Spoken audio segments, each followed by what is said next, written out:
عبدالحق کی بیٹی کا آپریشن تھا۔ وہ اپنی بیٹی کے لیے بہت پریشان تھا۔ عبدالحق نے اپنی بیوی کے زیورات فروخت کرنے کا فیصلہ کیا۔ وہ بیوی کے زیورات لے کر سونار کے پاس گیا اور زیورات بیچ کر پیسے لے کر اسپتال جا رہا تھا کہ ایک موٹر سائیکل سوار نے اس کا پیچھا کیا۔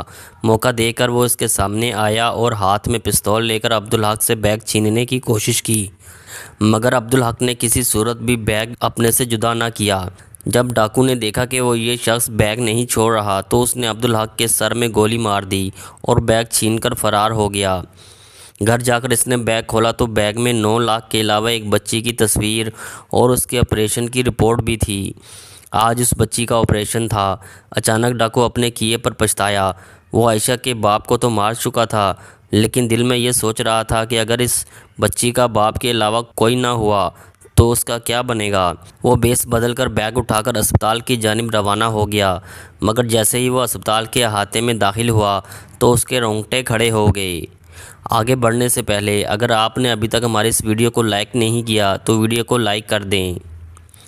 عبدالحق ایک الیکٹریشین تھا۔ بجلی کے سامان کی ایک چھوٹی سی دکان تھی اور اس کے علاوہ وہ گھروں میں جا کر بجلی کی مرمت کا کام کرتا تھا، انسٹالیشن وغیرہ کا کام بھی کرتا تھا۔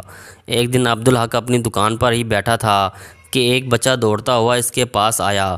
اس نے عبدالحق کو بتایا کہ آپ کی بیوی کی طبیعت خراب ہے، مجھے پڑوسن خالہ نے آپ کی طرف بھیجا ہے۔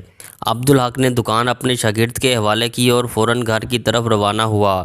اس کی بیوی شگفتہ کی ڈیلیوری قریب تھی۔ وہ بیوی کو لے کر اسپتال روانہ ہوا۔ پھر اللہ تعالیٰ نے اسے ایک بیٹی عطا کی۔ بیٹی کی پیدائش پر میاں بیوی دونوں کے تاثرات مختلف تھے۔ باپ ایسا تھا کہ خوشی سے پھولا نہ سما رہا تھا اور اس کی خوشی اس کی آنکھوں سے جھلک رہی تھی، جبکہ اس لڑکی کی ماں شگفتہ پریشان تھی۔ وہ پریشان نظروں سے اپنے شوہر کی طرف دیکھ رہی تھی۔ جب عبدالحق اپنی بیوی کے پاس آیا اور اس کی خیریت دریافت کرنے لگا تو شگفتہ نے اپنے شوہر کے سامنے ہاتھ جوڑ کر معافی مانگنا شروع کر دی۔ عبدالحق اپنی بیوی کے اس عمل پر بہت حیران ہوا اور اس سے پوچھنے لگا کہ کس بات کی معافی مانگ رہی ہو۔ شگفتہ کہنے لگی کہ میری خواہش تھی کہ میری پہلی اولاد بیٹا ہو جو بڑا ہو کر آپ کا سہارا بنے، مگر قسمت میں بیٹی لکھی تھی۔ اس پر عبدالحق نے اپنی بیوی کو ڈانٹ کر کہا کہ یہ کیسی باتیں کر رہی ہو، میں نے کب تمہارے سامنے اس بات کا ذکر کیا ہے؟ میں اللہ کی رحمت کو بھلا اپنے لیے زحمت کیوں سمجھوں گا؟ اللہ گواہ ہے کہ میں اپنی بیٹی کی پیدائش پر خوش ہوں اور تمہیں بھی نصیحت کروں گا کہ اس طرح کی باتیں نہ کرو۔ خوشی کے اس موقع پر تم ناشکری کی باتیں کر رہی ہو۔ عبدالحق نے اپنی بیٹی کا نام عائشہ رکھا اور عائشہ اسے اپنی جان سے بھی زیادہ پیاری تھی۔ جب عائشہ 6 سال کی ہوئی تو اسے ایک اچھے پرائیویٹ اسکول میں داخل کروایا۔ شگفتہ نے اس بات کی مخالفت کی کہ اس کی اسکول کی فیس بہت زیادہ ہے اور آگے جا کر ہمارے لیے مسائل بڑھیں گے، کیونکہ جیسے جیسے بچی کلاسز میں پروموٹ ہوگی اسی لحاظ سے اس کی فیس بھی بڑھے گی۔ عبدالحق نے مسکرا کر کہا، ابھی اس کا باپ زندہ ہے، میں اپنی بیٹی کو اس شہر کے سب سے اچھے اسکول میں پڑھانا چاہتا ہوں اور یہ میرا خواب ہے اور میں اپنا خواب پورا کرنے جا رہا ہوں۔ جب عائشہ 5ویں جماعت میں پروموٹ ہوئی تو ایک دن کلاس میں اس کی طبیعت خراب ہو گئی۔ اس کا سر چکرانے لگا اور وہ نیچے گر گئی۔ پھر اسے ہوش نہ ہی آ رہا تھا۔ اس کی ٹیچر بہت پریشان تھی۔ انہوں نے شگفتہ کو فون کیا اور بتایا کہ آپ کی بیٹی کی طبیعت اچانک خراب ہو گئی ہے، ہم اسے فلاں اسپتال لے جا رہے ہیں، آپ فوراً اسپتال پہنچ جائیں۔ شگفتہ نے پریشانی کے عالم میں اپنے شوہر کو فون کیا کہ عائشہ کی طبیعت خراب ہو گئی ہے اور وہ فلاں اسپتال میں ہے۔ عبدالحق اس وقت اپنی دکان میں بیٹھا تھا۔ وہ فوراً دوڑتا ہوا اسپتال پہنچا۔ اس کی بیٹی ابھی تک بے ہوشی کی حالت میں تھی۔ پریشانی کے عالم میں وہ ڈاکٹر کے سامنے آیا۔ ڈاکٹر نے کہا کہ آپ کی بیٹی فی الحال بے ہوش ہے، مگر پریشانی کی کوئی بات نہیں ہے، حالت خطرے سے باہر ہے۔ آپ کی بیٹی کے سر میں ایک ٹیومر ہے جو کہ ابھی قابل علاج ہے، لیکن مزید دیر کی گئی تو شاید معاملہ ہمارے کنٹرول سے باہر ہو جائے۔ آپ کی بیٹی کا آپریشن ہوگا۔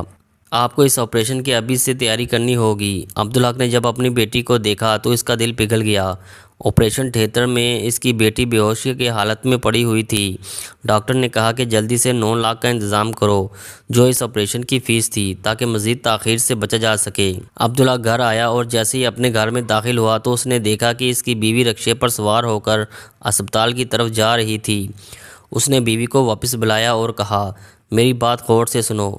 بیوی رو رہی تھی۔ عبدالحق نے کہا، بات یہ ہے کہ ڈاکٹر نے عائشہ کے سر کے آپریشن کا کہا ہے، ہمارے پاس کوئی وسائل نہیں ہیں، اس لیے تم اپنے زیورات دو، میں سنار سے ان کی مناسب قیمت لگوا لیتا ہوں، ہمارے پاس وقت بہت کم ہے، جلدی کرو۔ بیوی نے فوراً صندوق کھولا اور اپنا جہیز کا سارا زیور نکالا، پھر اس نے وہ زیورات ایک کپڑے میں لپیٹے اور اپنے شوہر کے حوالے کر دیے۔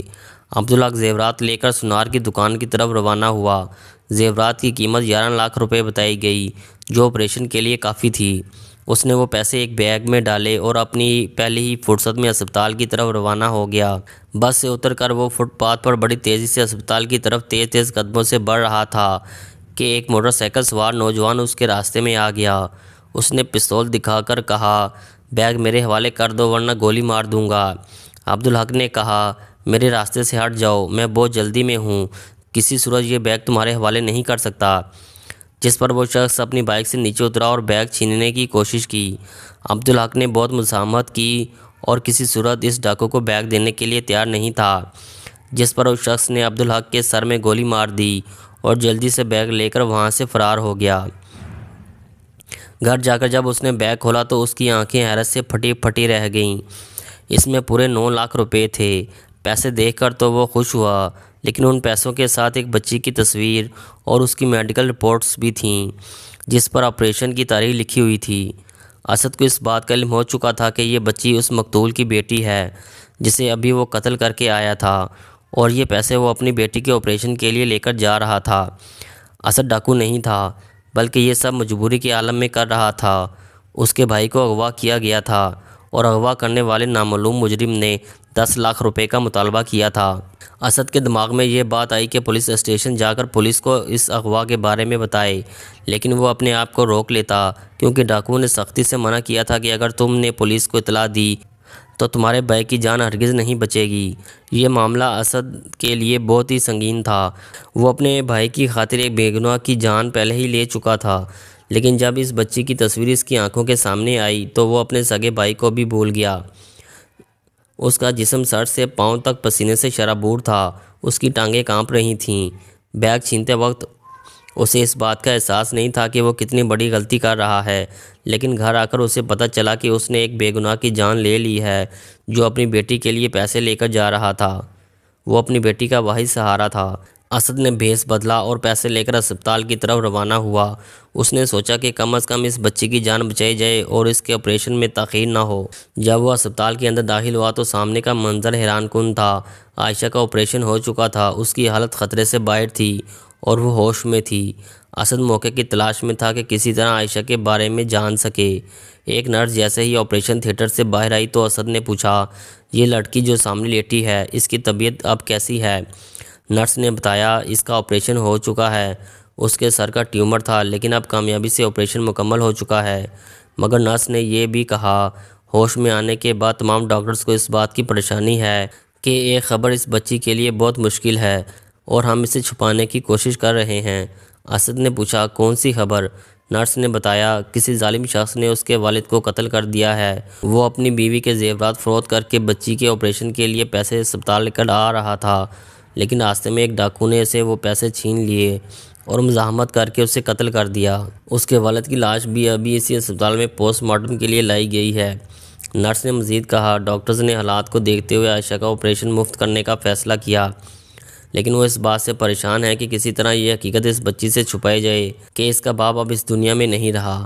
ہم نے اس کی ماں کو بھی سمجھایا ہے کہ ابھی عائشہ کو اس کے والد کی موت کے بارے میں نہ بتایا جائے، لیکن ہوش میں آتے ہی اس بچی نے سب سے پہلے اپنے والد کا نام لیا اور بار بار اپنے والد کو پکار رہی تھی۔ اسد نے جب یہ خبر سنی تو وہ اپنے آپ کو ملامت کرنے لگا۔ اس کے دل میں آیا کہ پستول کی گولی اپنے اوپر چلا دے، لیکن اچانک اسے اپنے بھائی کا خیال آیا۔ جن لوگوں نے اس کے بھائی کو اغوا کیا تھا وہ بار بار کال کر رہے تھے، لیکن وہ کال اٹھا نہیں رہا تھا۔ اچانک اسد اسپتال میں واپس آیا اور ایک سنسان جگہ پر کال اٹھائی۔ دوسری طرف سے کہا گیا، لگتا ہے تمہیں اپنے بھائی عزیز نہیں ہے، ٹھیک ہے، فلاں جگہ پر جا کر اپنے بھائی کی لاش اٹھا لینا۔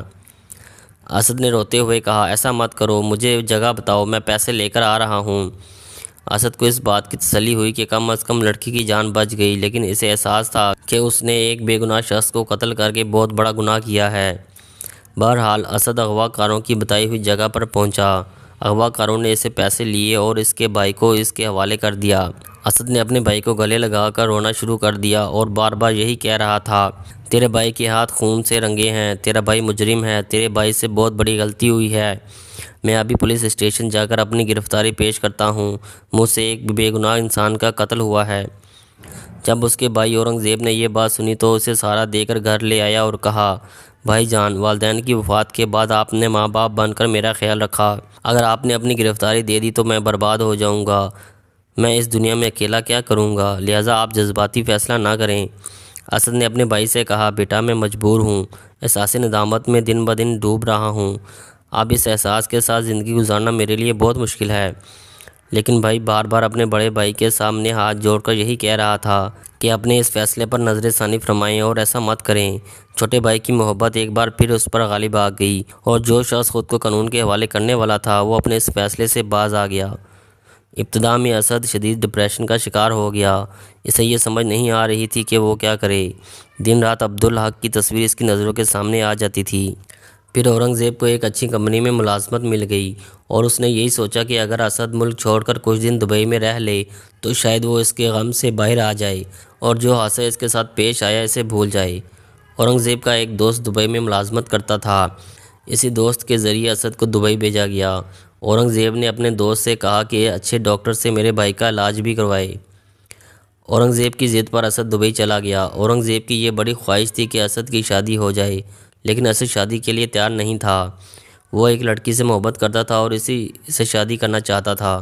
وہ لڑکی اس کی کزن شازیہ تھی جس سے اسد بے پناہ محبت کرتا تھا، مگر شازیہ کے والدین نے ایک امیر گھرانے کو دیکھتے ہوئے اسد سے شازیہ کی منگنی توڑ دی۔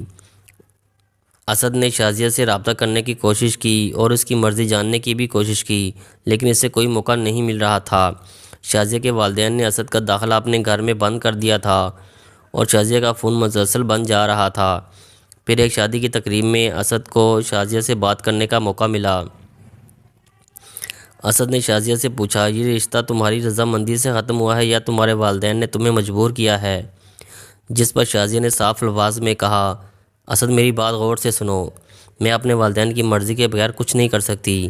اگر میرے والدین نے یہ رشتہ ختم کیا ہے تو انہوں نے ضرور کچھ سوچ سمجھ کر کیا ہوگا۔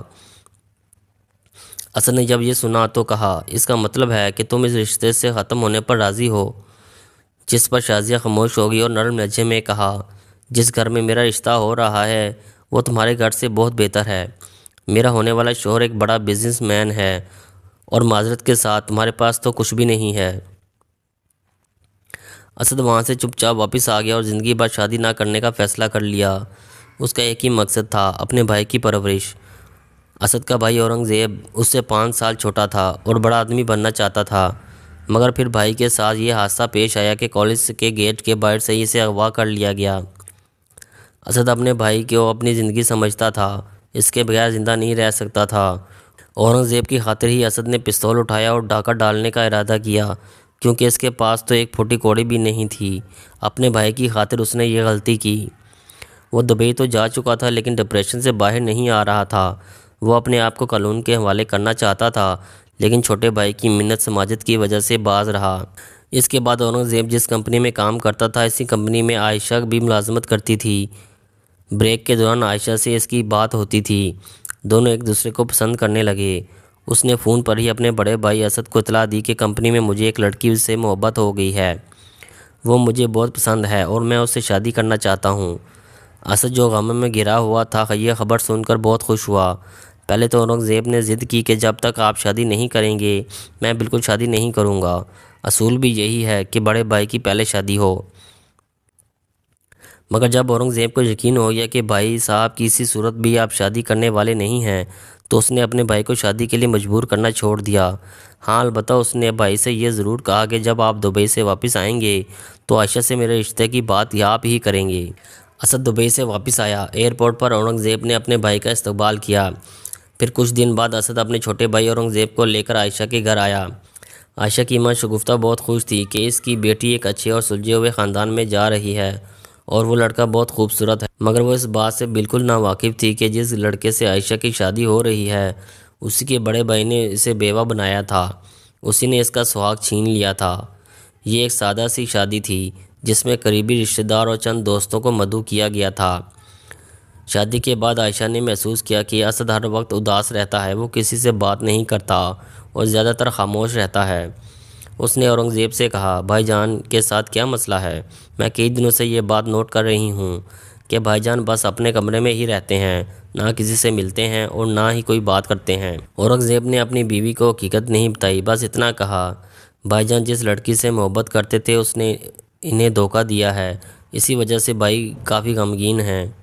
یہی وجہ ہے کہ بھائی نے ابھی تک شادی بھی نہیں کی۔ میرے بار بار کہنے کے باوجود بھائی جان نے شادی نہ کرنے کا فیصلہ کیا اور پھر میں نے بھی اپنے بڑے بھائی کو مجبور نہیں کیا۔ اورنگزیب نے عائشہ سے یہ بات چھپانے کی بہت کوشش کی، مگر کہتے ہیں نا کہ کسی کا قتل چھپائے نہیں چھپتا۔ ایک دن عائشہ اپنے گھر کی صفائی کر رہی تھی، ایک پرانے سے صندوق کے پیچھے سے اسے ایک بیگ نظر آیا۔ اس نے بیگ کھولا تو اس کے اندر اس کے بچپن کی تصویر اور میڈیکل کی کچھ رپورٹس تھیں۔ وہ یہ رپورٹس دیکھ کر حیران ہوئی اور سوچنے لگی کہ میری رپورٹس اورنگزیب کے گھر میں کیسے؟ اس نے وہ تصویر خاموشی سے چھپا لی اور اس کا ذکر اورنگزیب سے بھی نہ کیا۔ کچھ دن بعد وہ اپنے گھر اپنی ماں کے پاس آئی اور ماں سے کہا، ماں جی مجھے اورنگزیب کے گھر سے یہ تصویر ملی ہے جو کہ میرے بچپن کی ہے، اور اس کے علاوہ یہ میڈیکل رپورٹ بھی ملی ہے۔ عائشہ کی ماں نے وہ رپورٹ دیکھی اور ساتھ ہی جب اس کی نظر اس تصویر پر پڑی تو اس کی آنکھوں کے سامنے سے اندھیرا چھا گیا۔ ماں کی حالت خراب ہوئی تو عائشہ نے اپنی ماں کو پانی پلایا، پھر جلدی سے ماں سے پوچھا، ماں مجھے بتائیں کہ اس کی کیا حقیقت ہے؟ ماں نے کہا، بیٹی جب تم 10 سال کی عمر میں تھی تمہارا آپریشن ہونا تھا، تمہارا باپ اسی بیگ میں پیسے لے کر اسپتال جا رہا تھا کہ کسی نامعلوم شخص نے تمہارے باپ کو قتل کر دیا اور بیگ لے کر فرار ہو گیا تھا۔ عائشہ نے یہ سنا تو ششدر رہ گئی، سوچنے لگی کہ میرا شوہر ہی میرے باپ کا قاتل ہے۔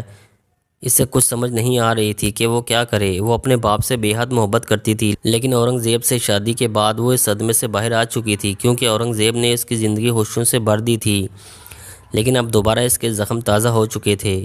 اس کے دل میں آیا کہ پولیس اسٹیشن جا کر یہ ثبوت پیش کرے اور اپنے ظالم شوہر کو گرفتار کروائے، لیکن یہ ثبوت ناکافی تھے۔ 2 دن بعد اورنگزیب اسے لینے آیا، لیکن وہ اس کے ساتھ نہ گئی۔ اورنگزیب حیران تھا کہ اس کی بیوی اس کے ساتھ کیوں نہیں جا رہی، مگر عائشہ نے یہ خواہش ظاہر کی کہ ماں اکیلی ہے، میں 1 ہفتے مزید اپنی ماں کے ساتھ رہنا چاہتی ہوں۔ 1 ہفتے بعد وہ دوبارہ عائشہ کو لینے آیا۔ اس بار ماں کی خواہش پر عمل کرتے ہوئے عائشہ چپ چاپ اورنگزیب کے ساتھ چلی گئی، لیکن گھر جا کر عائشہ نے اورنگزیب سے بولنا چھوڑ دیا۔ اورنگزیب بار بار عائشہ سے پوچھتا، بتاؤ کیا ہوا ہے، تمہارے رویے میں ایسی تبدیلی کیوں آئی ہے؟ تبدیلی آخر کیوں آئی ہے، مجھے بتاؤ تو صحیح۔ حتیٰ کہ رات کو عائشہ نے اپنے شوہر سے اپنا بستر بھی الگ کر لیا تھا۔ یہ بات اورنگزیب کے لیے ناقابل برداشت تھی۔ وہ عائشہ پر چیختا اور پوچھتا کہ اس سے کیا ہو گیا ہے، لیکن وہ جواب نہیں دیتی تھی۔ ان کے درمیان جھگڑا بڑھتا گیا، یہاں تک کہ اسد ان کی گفتگو سن لیتا تھا۔ اسد کافی حد تک اس حقیقت سے آگاہ ہو چکا تھا۔ اپنے چھوٹے بھائی کو اس اذیت میں دیکھ کر اسے بھی تکلیف ہوتی تھی۔ وہ جانتا تھا کہ عائشہ نے اورنگزیب سے اپنا بستر الگ کر لیا ہے۔ وہ دونوں ایک ہی کمرے میں رہتے تھے، لیکن ان کے درمیان میلوں کی دوری تھی۔ یہ دوری عائشہ کے لیے بہت تکلیف دہ تھی۔ ایک دن عائشہ اور اورنگزیب اپنے کمرے میں بیٹھے تھے کہ اچانک گولی چلنے کی آواز آئی۔ یہ فائر اسد کے کمرے سے آیا تھا۔ اورنگزیب بھاگتا ہوا کمرے میں گیا۔ وہاں جا کر اس نے دیکھا کہ اسد نے خود کو گولی سے مار دیا ہے۔ وہ اپنے کمرے میں بستر پر مردہ حالت میں پڑا ہوا تھا، ساتھ ہی ایک خط رکھا تھا۔ اورنگزیب نے خط اٹھا کر پڑھنا شروع کیا، جس پر لکھا تھا، اورنگزیب تو میرا بیٹا ہے، میرا بھائی نہیں۔ میں نے تجھے ہمیشہ اپنا بیٹا سمجھ کر پالا۔ میں اپنے آپ کو قانون کے حوالے کرنا چاہتا تھا، لیکن تیری خواہش پر میں نے ایسا نہیں کیا، مگر اندر ہی اندر میں گھٹ رہا تھا۔ زندگی میرے لیے مشکل ہو گئی تھی۔ مجھے معلوم ہے کہ کسی طرح وہ بیگ عائشہ نے دیکھ لیا ہے۔ وہ تجھے اپنے باپ کا قاتل سمجھتی ہے، جبکہ حقیقت میں تو میں اس کے باپ کا قاتل ہوں۔ میں تم دونوں کا مجرم ہوں اور میں یہ بوجھ لے کر مزید جی نہیں سکتا۔ میں اپنے آپ کو ختم کر رہا ہوں اور عائشہ سے معافی مانگتا ہوں کہ اپنے چھوٹے بھائی کو بچانے کے لیے میں نے یہ سب کچھ غلطی میں کیا۔ ہو سکے تو مجھے معاف کر دینا۔ عائشہ بھی روتی ہوئی اورنگزیب کے پیچھے کمرے میں آئی۔ اورنگزیب اپنے بھائی کی لاش کے ساتھ لپٹا ہوا تھا۔ عائشہ نے بھی وہ خط پڑھ لیا۔ اسے معلوم ہو چکا تھا کہ اس کا شوہر بے گناہ ہے، جبکہ اس کے باپ کو مارنے والا تو اب اس دنیا میں نہیں رہا۔ اپنے بڑے بھائی کی جدائی میں اورنگزیب بیمار پڑ گیا۔ اس حالت میں عائشہ اپنے شوہر کو اکیلا نہیں چھوڑ سکتی تھی، لہٰذا اس نے اپنے شوہر کا ساتھ دیا۔ اورنگزیب کو ساری زندگی اس بات کا افسوس رہا کہ کاش وہ اپنے بھائی کو یہ اجازت دے دیتا کہ وہ خود کو قانون کے حوالے کر دے، کم از کم اس کا بھائی خودکشی تو نہ کرتا۔ محبت بڑا ہی خود غرض جذبہ ہے۔ ایک باپ اپنی بیٹی کی محبت میں بیوی کے زیورات فروخت کر کے اسپتال کی طرف دوڑ رہا تھا، تو دوسری طرف ایک بھائی اپنے بھائی کی محبت میں بے گناہ شخص کی جان لے رہا تھا۔ ناظرین، آپ کو آج ہماری یہ کہانی کیسی لگی؟ کمنٹ باکس میں اپنی قیمتی رائے کا اظہار ضرور کیجیے گا۔ ویڈیو پسند آئے تو ویڈیو کو لائک کریں اور دوسروں کے ساتھ شیئر کریں۔ مزید اس طرح کی سبق آموز کہانیاں اور واقعات سننے کے لیے ہمارا چینل نفیس خان سیکرٹس کو سبسکرائب کرنا نہ بھولیں۔ شکریہ، اللہ حافظ۔